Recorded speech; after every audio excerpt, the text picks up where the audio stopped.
The year is 1917, and Representative Oscar Callaway enters a disturbing statement into the U.S. Congressional Record. The statement reveals why J.P. Morgan interests hired 12 high-ranking news managers. The 12 were asked to determine the most influential newspapers in America. They were to figure out how many news organizations it would take to control generally the policy of the daily press of the United States. The 12 found it was only necessary to purchase the control of 25 of the greatest papers. An agreement was reached. The policy of the papers was bought, and an editor was placed at each paper to ensure that all published information was in keeping with the new policy. Soon, that policy would be defined by a front group formed by J.P. Morgan and his colleagues. In fact, Morgan's personal attorney was founding president of the organization, the Council on Foreign Relations.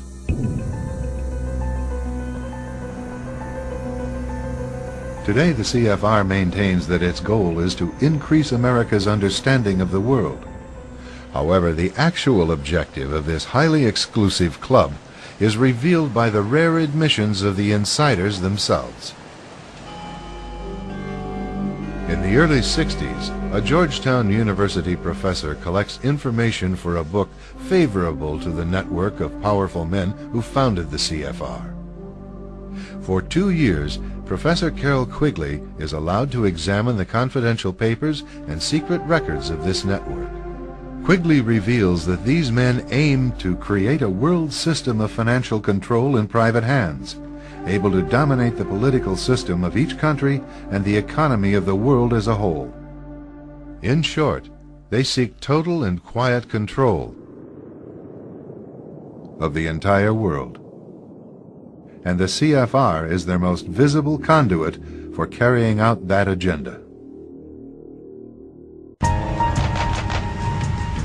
CFR members include America's wealthiest tycoons, as well as the highly placed elite in government, academic institutions, tax-exempt foundations, and the establishment media.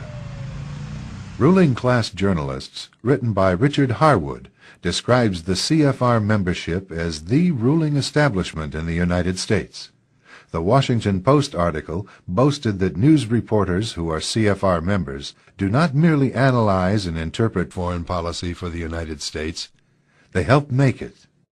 Who are these policymakers? Many of their faces are familiar. NBC's Tom Brokaw, CBS's Dan Rather, ABC's Barbara Walters, Jim Lehrer of PBS, William F. Buckley of National Review, media mogul Rupert Murdoch, owner of the giant multifaceted News Corporation. These media heavyweights, and many others like them, are members of the CFR. Powerful corporations are also invited to become members. At the close of the 20th century, CFR influence presided over far-reaching consolidations of media control. In 1995, CFR members Michael Eisner of Disney and ABC's Thomas Murphy merged their media empires. Soon after the merger, the Disney-ABC empire becomes a CFR corporate member. In the year 2000, the world's largest internet service provider, America Online, joins forces with Time Warner, one of the world's largest news organizations. The CEOs favoring the move are CNN's Thomas Johnson and Time Warner's Gerald Levin, both CFR members. Once again, another media giant is created under the shadow of CFR influence. Today, an elite handful of individuals define the agendas that are supported by the empire of establishment news.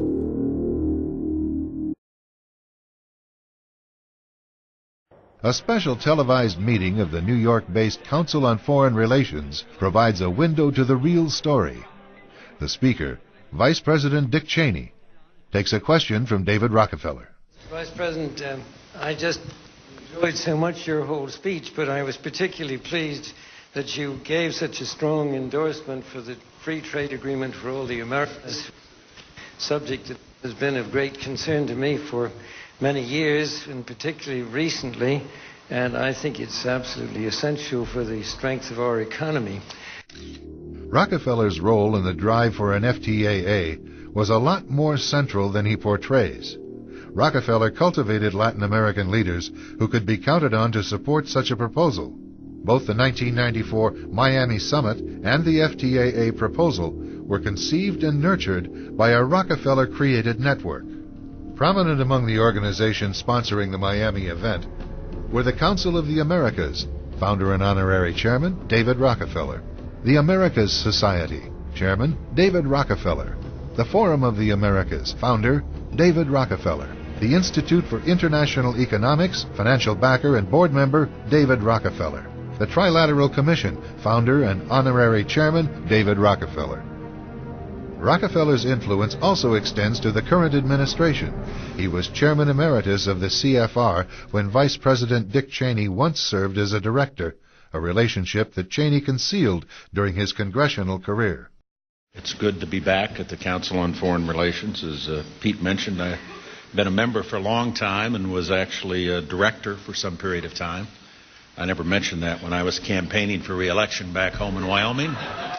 They're trying to speed the flow of both cargo and people, they say, across this nation's northern and southern borders.